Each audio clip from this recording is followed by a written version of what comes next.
Situated in the southern part of Zambia, the Emerging Farmers Initiative under the James Corboy Secondary School Production Unit is an eco-friendly integrated agriculture project run by the Sisters of the Holy Spirit.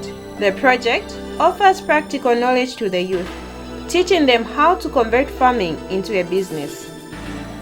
Emerging from the experience of seeing young people with no jobs roaming the streets of Mazabuka, after having attained some level of education and recognizing the locals' inherent farming skills, and in their discernment, the sisters established the project.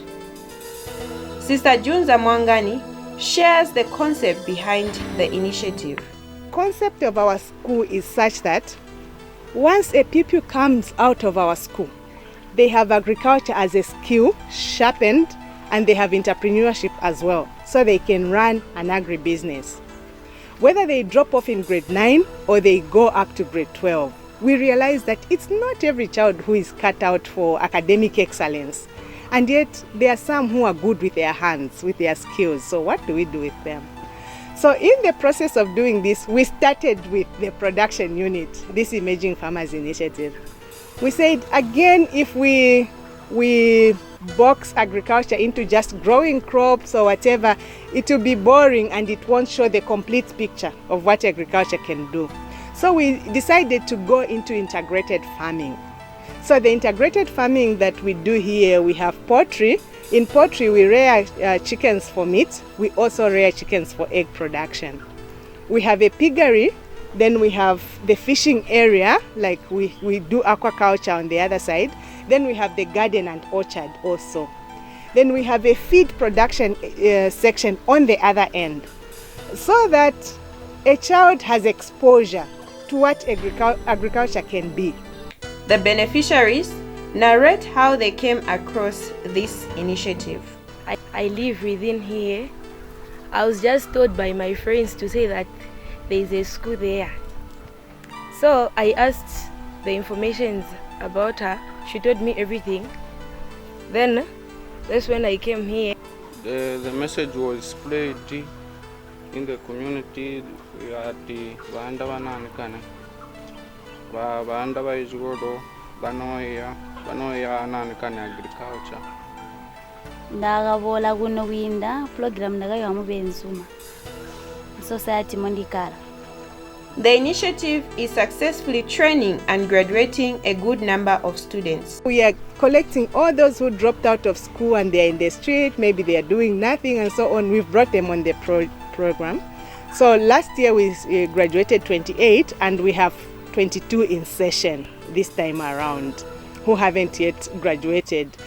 Mr. Oswald Windy, the farm manager and instructor, highlights the unique features that the Emerging Farmers Initiative is offering. This farm is special because we are doing eco-friendly agriculture practice or system where we don't use chemicals to raise our crops in terms of manuring our crops and even treating some diseases. We use most of the herbs that we make that are just found around our farm.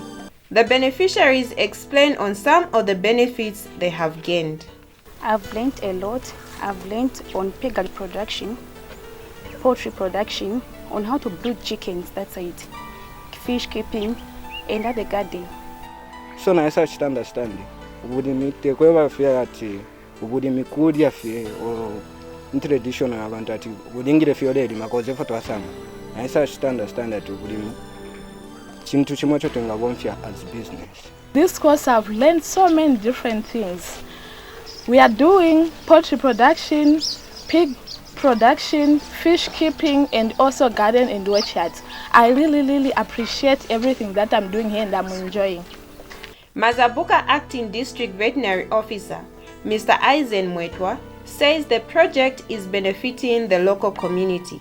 Look at the collaboration which we have together with the farm or the sisters.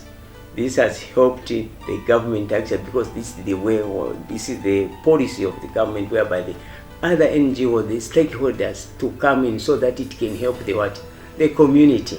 So it has really raised what we are not only living this collaboration or to help the community to the project.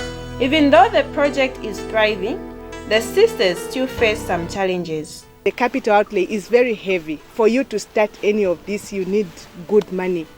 And the other thing is that we have pigs in there and they are growing in number. They are doing very well, but it comes at a huge cost. They eat heavily. So for you to sustain them and to make them grow in the time that you would want to have them ready for the market, it's a little heavy to do that. And then we are still using electricity that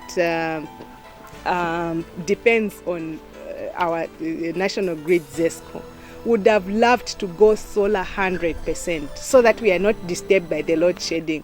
In spite of the numerous challenges that the project is facing, the Sisters of the Holy Spirit are grateful to the donors for the help they are rendering. First donor was impressed with the business plan that we had made, and he gave us a donation of $17,000 to build one of the spaces here. We started with the poultry. We built one. It's a 2,600 capacity poultry.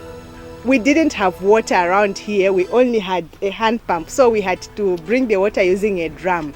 So we couldn't start our piggery at that time. However, we applied to the Hilton Foundation for the construction of the piggery. They granted us $15,000 in 2020. So we started constructing the piggery. And then, so the Hilton Foundation was another funder that funded us for the construction of the piggery. Then at the end of 2020, we got a matched grant from Aquaculture. It was called the Nancy Otobon Grant. So it was 50% grant and 50% loan. So that one, we used it to run the water reticulation. That's when we were able to run the water, and then we did our fish ponds when we got that grant. So once we had the water, then we were able to work on the piggery. So in 2021, in August, we brought our first pigs. We only had 5. We had 5 females and 1 male. That's what we started with, and we only had 2 workers around here. In their quest to respond to the needs of the local community and reducing the number of jobless youths on the streets, the Emerging Farmers Initiative in Mazabuka is one positive intervention the sisters are offering to the local community. For the sisters to continue providing this service, they need financial support from well-wishers locally and beyond.